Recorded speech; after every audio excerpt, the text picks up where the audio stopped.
What's up, guys? Welcome to our channel. I'm here with CJ, and this is the start of our new segment called Call Us Curious. For all of those who love scary stories, mobsters, paranormal, aliens, conspiracy theories, all of that, we're going to be covering in depth some really interesting stories in this new segment. So stay tuned, guys. It's going to be dropping every other week, Fridays. So make sure you subscribe, like, comment, and even let us know down in the comments below what you guys want us to like dig into. So stay tuned, guys. Peace.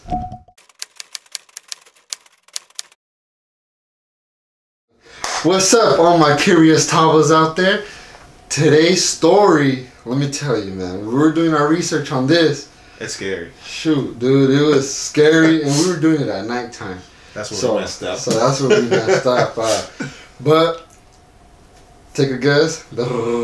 Just kidding. It's Sallie's house. Yep. For those that don't know, Sallie House is one of the most famous haunted houses in the United States.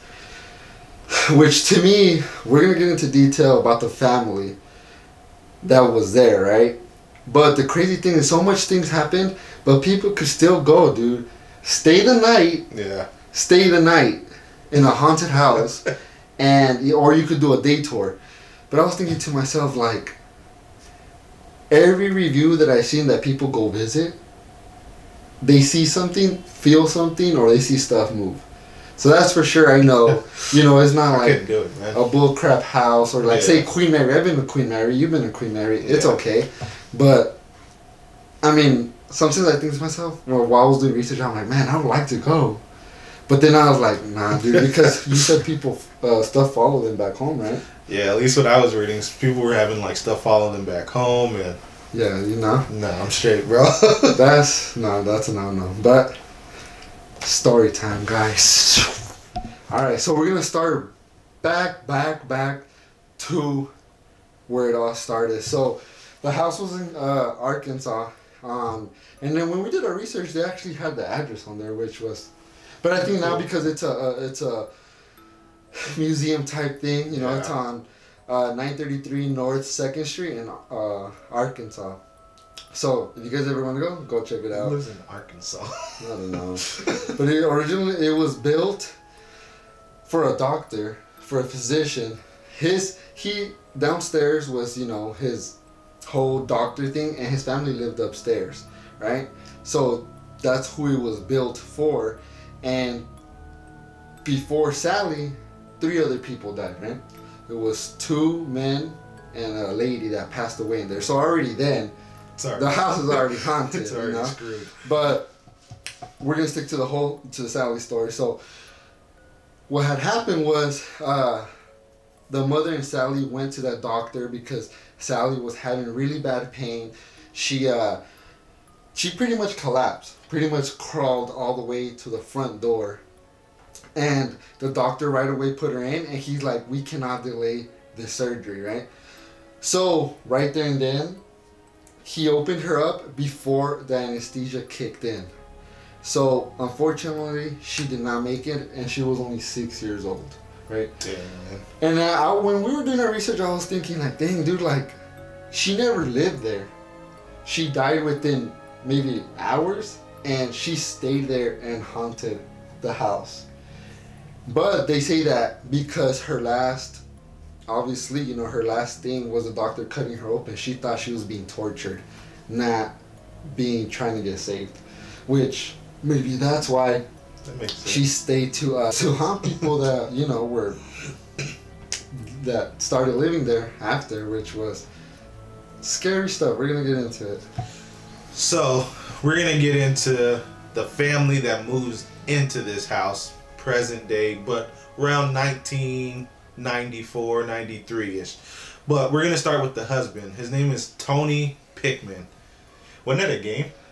Like a week? No, there was like a little Pikmin game, wasn't it? But his name was Tony Pickman. Tony came from a pretty large family, believe it or not. He had 7 brothers and sisters, so he came from a family of 8 siblings in total. Dang, dude. And he was the 2nd youngest. We were tripping out because like after doing research, it said he was the second to the youngest. So we were trying to like do the math. Like, what is that? Like, what is he? 6? Then I was like 5? The second youngest. the seventh kid. We were tripping out. We were like, he was the second youngest. That's it. Whatever. But trip on this. Tony had experience in his bedroom when he was 10 years old, where he said he saw something peek out of the closet, and I guess it freaked him out so bad that he never went into that room ever again. Like, he didn't step foot into that room ever again. Even at this age, I'm 26, and I gotta close my closets before I go to sleep. Bro. Same. You know I can't sleep with my closet doors open, man. Not only did that happen, but while he attended a Catholic school in high school, he had a priest come and visit and speak as like a guest speaker at his Catholic school, at like an assembly or something like that. But trip on this. The priest that came and spoke was the same priest that performed an exorcism on the boy called The Rite of the Exorcism. Now, for those of you who don't know, this guy is where the movie The Exorcist, the famous movie The Exorcist, is based off of. So this guy came and told his story about him exorcising this boy at Tony's school, and I guess it freaked the living crap out of him. So the movie was made because of this priest. Right? Yeah, so it was based off. It was just a little bit changed up because in the movie it's a girl. It's a girl, but in real life it was a boy. Dude, to be honest, I didn't know that. I thought those movies were just like made up. Made up. Yeah, you know, like obviously you have your Conjuring and everything, and those are based on true events. Yeah. Right? I didn't know The Exorcist was like legit. Legit, bro. Like, oh heck no.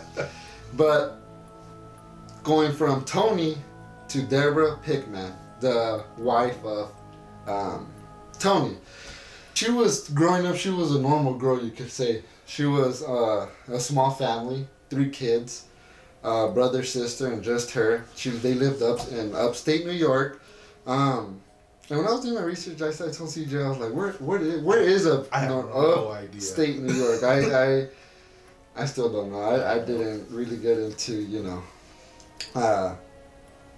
what it is. But she really never encountered any paranormal experiences or whatever. And I told CJ, I'm like, what if, we're going to get into that later because it's going to match up. But other than that, she lived a regular life. She grew up, went to school and everything. So she really didn't have no experiences growing up. Unlike Tony, that he already was experiencing stuff since he was 10 years old. So, if you put 2 together, you're like, maybe they followed him, but, Could be interesting.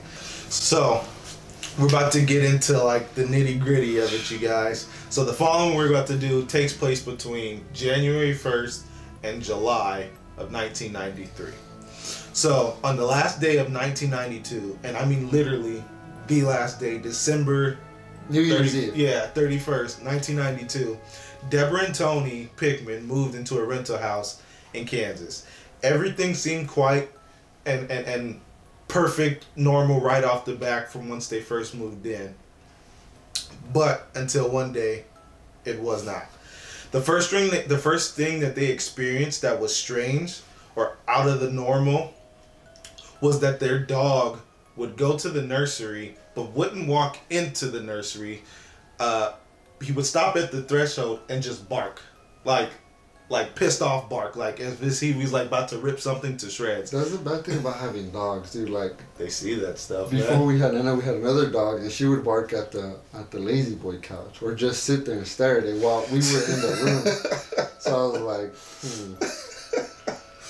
But often they would hear the timer on their microwave and their stove and their toaster oven go off, even though no one would set it.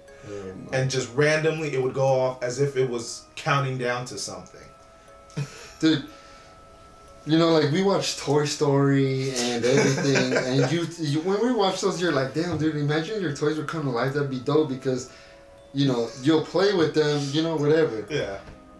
But in this situation, they had a nursery that was pretty much where you could say Sallie hung out, and random toys would turn on, like they would have their own life of its own. The cribs, how they have little toys or whatever. It'll turn on by itself. Lights, not just in the whole house, lights would dim on and on. mind you, they didn't have no dimmers. So how do you, dim lights and stuff? So Tony went and checked it out. They even called an electrician to, hey, what's going on? Didn't find nothing wrong with the whole circuit.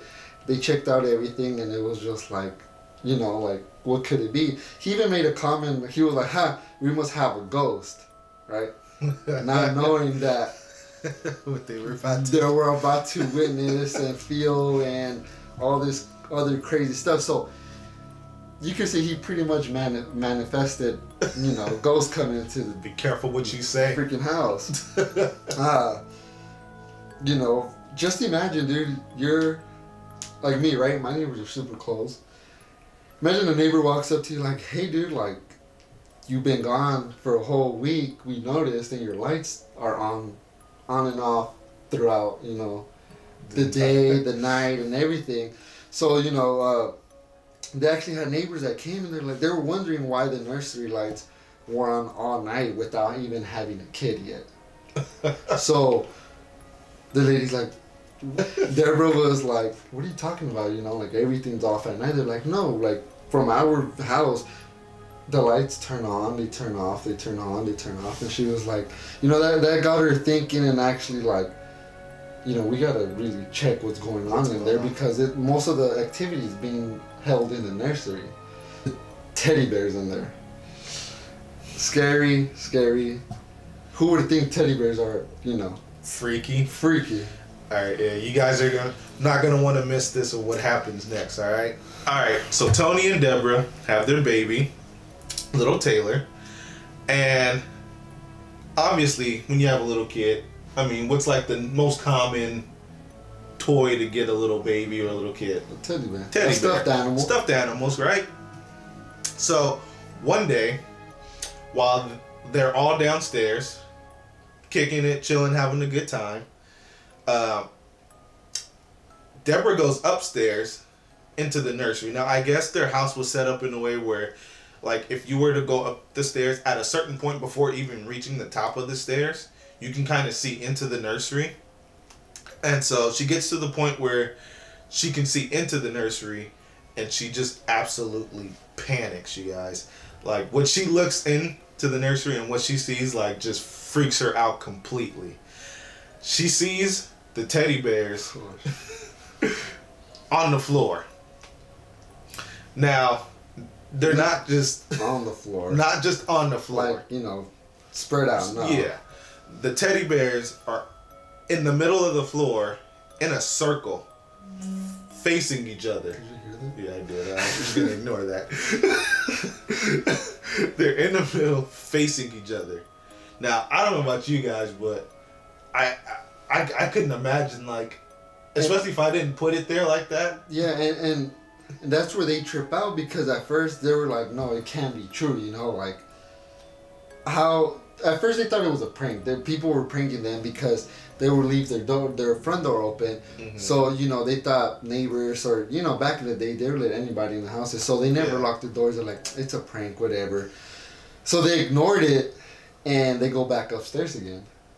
And again, they're neatly, they're back to back, but in a circle, right? Now imagine you walking in, dude, and you see teddy bears nicely put in a circle, back to back. Nah, man. You know what I mean? And the crazy thing to me, like, you hear these stories, you hear these movies that happen in like 1800s or whatever. People are like, nah. They'll try to, like, nah, that couldn't happen by itself. Nah, like, these people were thinking the people were pranking them.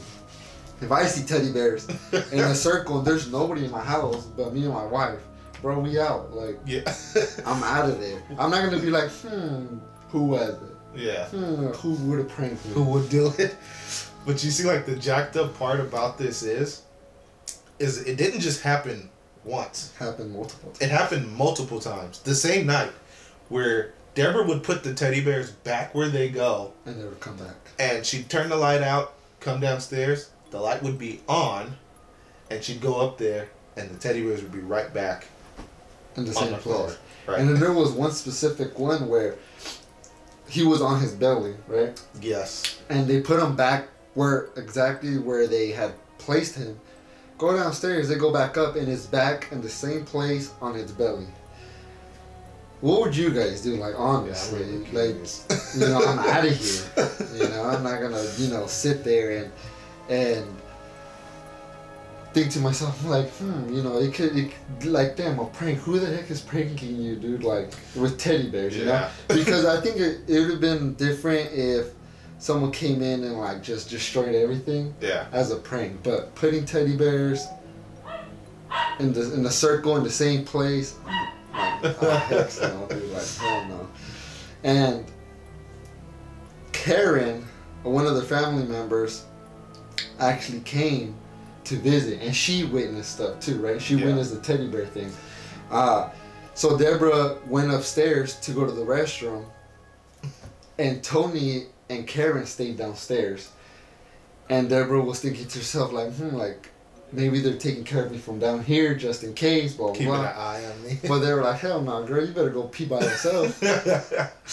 So she went up there. Teddy bears were organized before she went in the restroom, because you could see into the nursery before heading to the restroom. She came out the restroom. Teddy bears all over the place again.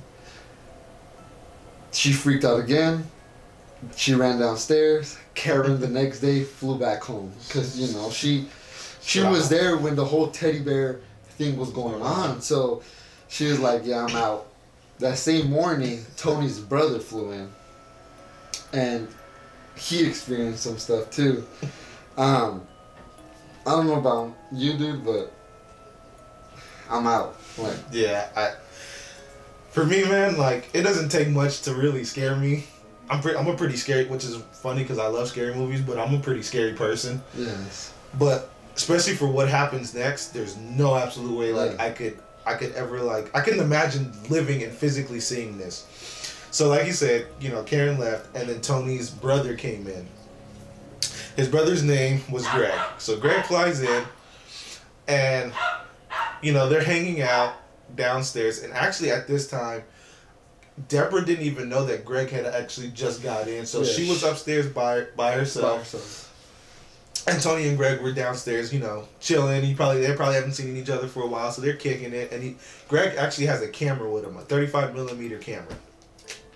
So they're chilling downstairs and they're kicking it. And so Tony's telling, Greg, hey, this is what happened the other day. He's telling him all about the teddy bear stuff and, like, just the weird stuff that's been happening in the house. And right when he says that, there's a teddy bear sitting on the dresser. And so Greg thinks it's funny, and he's like, he takes his camera and he's like, if there's anybody here, say cheese. And he goes to take a picture. The minute he says that teddy bear turns around right before their eyes. So pretty much saying, like, I don't want to take a picture. That was his answer. So they both freak out. They start screaming like little girls. Deborah comes running, and all she sees is fear in both of the guys, Tony and Greg. Mm-hmm. She's like, what's going on? So she tells them.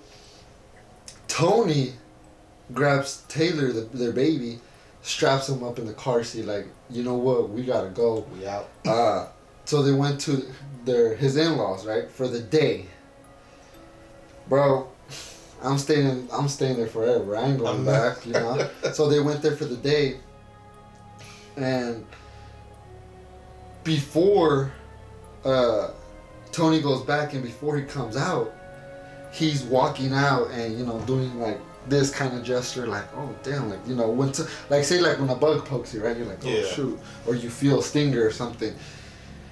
And Deborah's like, oh, are you okay? He's like, yeah, it's just a bug stung me. Are you sure? Because he was like, okay, he looked like he was in pain. And she's like, are you sure? Are you sure? He's like, yeah, let's just go, blah blah. So they go, and it's down the street. Their in-laws is down the street, a couple blocks down. She gets there and she lifts up his shirt, and when he lifts up his shirt, there's 3 long scratches on his back. Heck no, man. So that's when it's just again another sign to get the hell out of there, right? Yeah. Like imagine you guys, and you guys are walking out of a haunted house because you guys start seeing stuff, and then you see your loved one with the scratches on their back, and you're like, no one was around him. I didn't give no back scratches. Mm-hmm. So what the heck was that? And it was right before he stepped out the house. So pretty much like saying, nope, you ain't going nowhere. But hell no. All right. So this next part, they bring in Barbara. Now, Barbara is a psychic medium. I guess she could feel bad and good, energies and stuff like that. And so at the time, you know, they first call Barbara. Now, Barbara is actually from Arkansas and from the area that they're living in. But at the time, she was living in California. So, you know, they talked to Barbara on the phone, and they're kind of telling her, hey, this stuff's been going on, and, you know, Tony even got scratched, and, you know, we're a little nervous, and we just don't know what's happening. Like, do you think, you know, you can shed some light on what's going on? And so Barbara kind of like, you know, is talking to them, and she's like, oh, you know, yeah, I can definitely tell you there's some ghost in the house. Point blank, there's ghost in the house. And they're like, one is a little girl. And she's like, and I can see her perfectly, you know, she was like, she's an adorable little girl, big eyes, big rosy cheeks, she had a ponytail, and her name is Sallie. And she's basically just telling them, hey, you know, she's harmless. Look, she's looking for, yeah, she wants to be loved. She's looking for a family, and she just needs discipline. Like, you need to like guide her and give her rules and tell her like what she can and cannot do. See, to me, like at that point was cool, but once she said you pretty much have to adopt her. Come on, bro, I ain't trying to pay for the ones I got. Yeah, Barbara really said, hey, you have to pretty much adopt her into your guys' life. Mm-hmm. Because she's not harmless. All she wants is someone to play with, feel loved and everything. Like, no, dude, like, I already have a real one here. Yeah, he said, I got a real kid, man. That's here with me now. Deborah actually took that very serious and like you could say legit adopted this girl Sallie. Mind you, she's a damn spirit, ghost, energy, whatever it is, right? So she's not physically there, but yet she could feel her, right? Mm-hmm. Sometimes Deborah would be sitting down and she would feel a cold, not breeze, but you know when you guys go into a cooler, you just feel cold right away. And she knew it was her, so she would talk to her, try to give her a hug. You know, again, set rules. She actually set rules, discipline her, and you could say like it was actually going very well. Like it was kind of normal. Which was weird, you know. So Deborah goes out and gets her a gift, a doll. Yeah. And you know how dolls, you know, I'm pretty sure any kind of toy now, it's taped up, and when you take it out the box, they're strapped in with what are those called? Like those twist tie things. Those right? twist ties, you know, they're tied on there. So what she does, she cuts the tape off, she takes off the doll, takes off the twisty ties, puts the doll back in, and puts it in her and Sallie's designated corner, where she set rules where this is where you're gonna be, this is where you're gonna play, everything. So she goes and sets it there, right? And the reason being is that she did that, take off the tape and everything, because she knows it's not a human, right? So like, how is she gonna get through all that? So she did it for her. She sets it there. A week passes by, a week and a half, still there, not played with. So she starts tripping out. I don't know why she would trip out. Like, hey, well, my ghost daughter's not want to play. She's not playing with her toy. What the fuck? She got her ghost toy. So, you know, it hasn't been touched. So she legit starts getting worried, right? So, I don't want to say white people, but crazy, man. So, from there, after weeks go by, Deborah goes into the room And she sees it still there, not touched, right? So she thinks, okay, you know what? Maybe Sallie just doesn't want it or not. So she leaves and just goes to go get something, remembers that she forgot something in the room, and goes back in there. Now, when she goes back in there, that doll is laying in the baby's crib, face up. But here's the trippy part. It wasn't even open. Like, the box that she put it in was never like open. There was no like wrapping or like cardboard or anything anywhere. The doll just was outside, and so Deborah. So the box was perfectly attached, but the doll was in the crib. But the doll was in the crib. So Deborah freaks out, and she's like, "What the hell?" And so she goes and opens up the box, and sure enough, when she opens up, there's no doll in there because it's sitting in the crib. Dude, I think people back then was lacking common sense. Like, how do you go through these things and not like leave, or even like her, right? She went and go open the box and she saw the doll was in there. Yeah, because you already seen the doll in the crib. Sallie didn't go to fucking Walmart and buy her own doll. She said, "Let me go to Walmart, give me a Cabbage Patch real quick." Those actually scared me, bro. No, this dude creeped me out too. Have you guys seen those Cabbage Patch doll baby things? Those creep me out.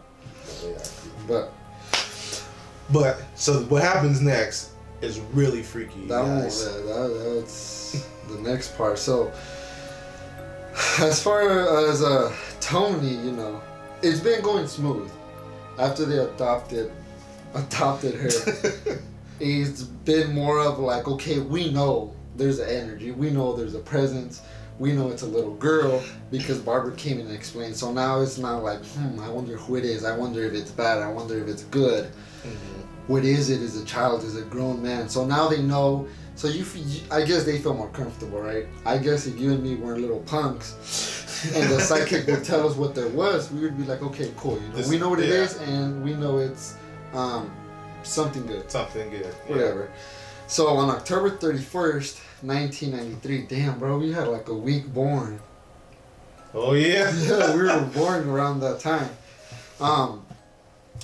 He was, doing his regular morning routines because he works third shift.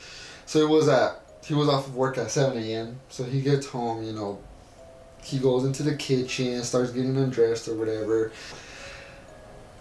This is where Tony saw Sallie for the first time ever, right? So he's getting a cup of milk, he's unwinding, imagine a whole night of a shift at work. So he's chilling. And he looks to the side, and you know those looks that you go like, yeah, because you see something, you double take. You're not sure. So he does that, and he sees her. He completely sees her the way she was dressed when she got there for surgery. Right, was with the same way the sidekick described her: big eyes, ponytails. She had what's that dress? What are they called? Like lace dress? No, not lace. But it was like an older style. Yeah. Like you guys seen like how, like poofy dress, but we'll put a picture right here of a dress that she kind of, you could say, what she was wearing throughout, the whole time. And I'm gonna pause there. What would you do, bro? Already knowing that there's a child in there, like a child ghost in the house. Yes, and you're but you get off of work, you're tired, obviously. Yeah. So at the same time, you're probably thinking like, nah, I'm just tired. I'm just tripping. Yeah. But like honestly, what would you do, bro? I mean, if I saw like a little ghost girl, I mean, for me, I'm booking it, man. Like, it's funny. Like when I'm scared, dude, like. It's like an automatic scan. Like, when I start booking it too, it doesn't matter. Like, there could be like 50 obstacles in the way, bro. Like, in the house. Like, I swear, like, I'm gonna get through every single one of them, and I'm busting out that house, bro. Like, you ain't finna keep me, bro. Dude, I would do the same thing, bro. Like, I have a scary story too. We'll probably have a little clip after. But going back to him, he has a cup of milk in his hand, drops, it shatters. And I guess once Sallie hears the noise or whatever, he looks up again and she's gone. He takes off running upstairs where Deborah was sleeping, wakes her up, and like CJ said, he busted in there, right? Like you said, nothing stopped him. He didn't even. He just. He hit stick that. Like Madden? All our Madden players out there. And, like, I could picture it, bro. Like, seeing the kid, he drops a glass of milk, takes off, and I could literally see him, picture him, like, skipping steps. Just and hitting the door, like, Deborah, get your ass up, girl. We gotta get the fuck up out of here. Where you furniture at, cuz? It's true, man. Like, and I feel bad for Tony, because it's kind of like, I feel like for him, he's scared, like genuinely scared, you know? And it goes back to when he was 10 years old. Mm-hmm. That's why I feel like they're after him more, right? Yeah. Because he already had that experience. He already had that ghost type feeling. Yeah. Scary stuff. So for him, it's like, now he's living in a bigger house. When he was 10, he felt that only in that room. Yeah. Now it's the whole house, bro. Now he's seen actually Sallie, bro. Now he, you know, fuck that shit. And that's when Tony finally starts realizing, like, girl, like, you adopted this girl, but we gotta give her up for adoption again. You know. He reaches his breaking point, man. Fuck that. So, Tony begins to be sent over the edge for sure. So, one day, Tony sees a cat in the house. This one scares me. And it was an all-black cat, just to start off with. Those freak me out anyway. Are those? Do you think those are really evil cats, the way they say? I don't know. Are all cats evil? I'm just kidding. I love cats. I hate that. But so Tony sees this cat one day, and it's in the house. Granted, I don't know how it even got in the house. He doesn't know how it got in the house. They didn't have pets at all. No. And so what happens next is super freaky. So he blacks out. Don't know how, but he blacks out. Pretty much possessed, right? You can kind of say possessed. But when he comes to, he wakes up and he killed the cat. There's blood everywhere. Bloody hands, bloody clothes. Everything. Covered in blood. There's blood everywhere. And he's thinking, oh crap, like what did I just do? So he instantly panics. Obviously, I would too. Yeah. And he takes the cat, you know, he gets rid of it, cleans himself up, cleans up all the blood and everything. He busted an O.J. Simpson. We really did. But then he just starts to really, like, lose it because he starts to think, like, if I did this and I blacked out and I killed this cat, what if I do it to Deborah? And the crazy thing is, bro, like, they still didn't leave. What did they do? They called a priest to come bless the house. Mm-hmm. So the whole him seeing Sallie, the whole scratch, the whole teddy bear, now, like, he got, you could say, pretty much possessed, came back to his senses. He has probably a cat head, cat tail on each hand, and you're still gonna be like, let's bring a priest and just bless the house. I do believe blessing the house is very important. Yeah. But sometimes the negative energy is stronger than you know, just blessing the home. While they were blessing it, right? Like, just like the movies, when the priest comes and starts blessing, the demon or whatever it is, that energy starts going crazy, right? Mm-hmm. Like, nah, like, this is my home. Yeah, like they start freaking out, right? So like it's just like when you fart and everybody starts freaking out in the room. Everybody's like, shit, this shit's stinking, I gotta go. But during that time that they're blessing the house, at the end, Tony ends up with what? 11 or 13 scratches all over his body. Heck how? No. How? Heck no. You know what I mean? Like, how do demons even got nails, first of all? He had that boy some, like, fingernail clippers or something, and man. While that was going on, they had a film crew in there, right? Yeah. Because I think, well, I don't know. It's like every movie that I've seen and every research that we've done, every time a priest goes to do a blessing or an exorcising, they take a camera crew. Yeah.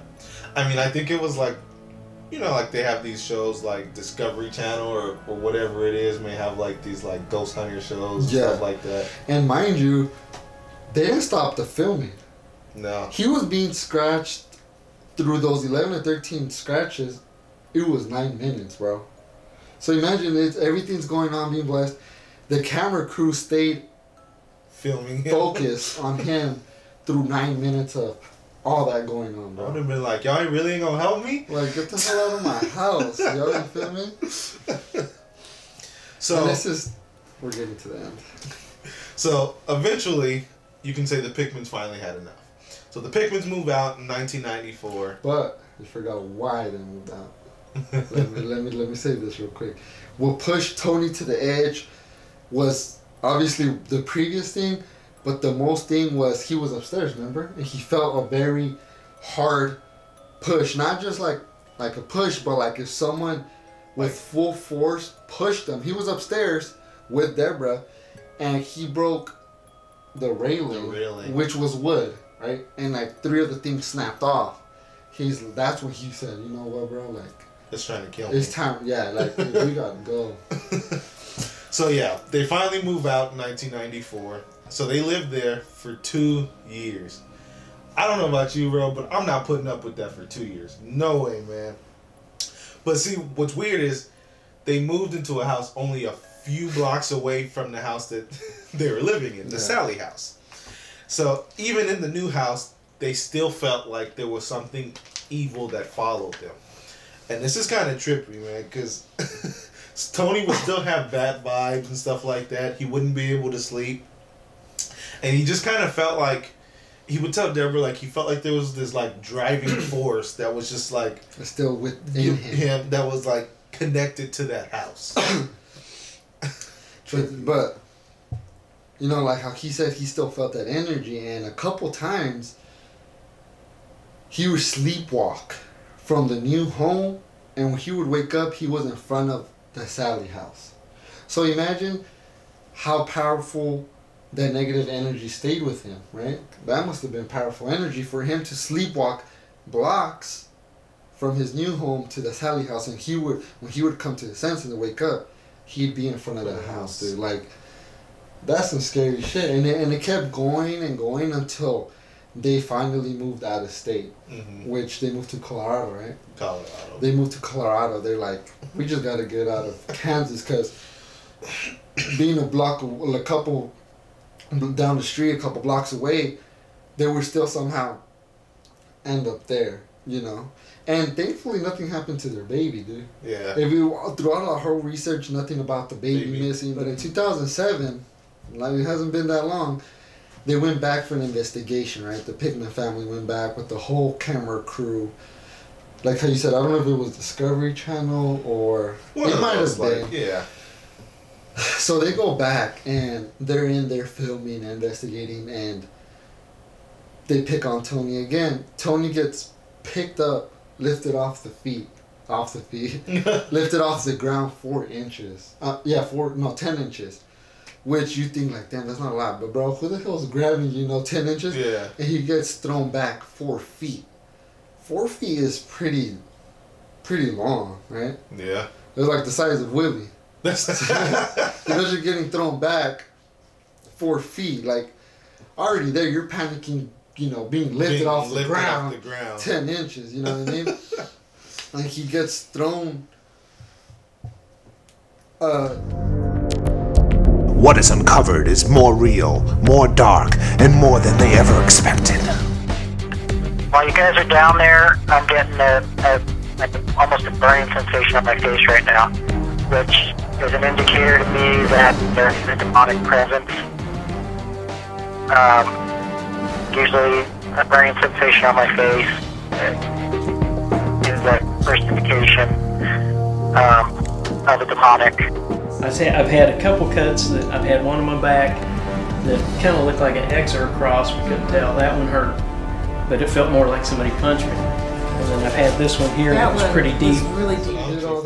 But like, if this really say it happened to you, like, wouldn't you want to go back later in life, like years later? Because they moved out in 1994. They never been back till 2007. Nah, I ain't going back. I think I would. I think I would, just to see how it is. And the most fucked up part is you look up on Zillow the address, and you could rent the damn house. The house is still open to rent. What is it? 1,006. Yeah. Yeah, guys. let us know what you guys think about this story. Yeah. We're gonna leave the link where we found all the info from in the description. Below, and see you guys next time. Peace.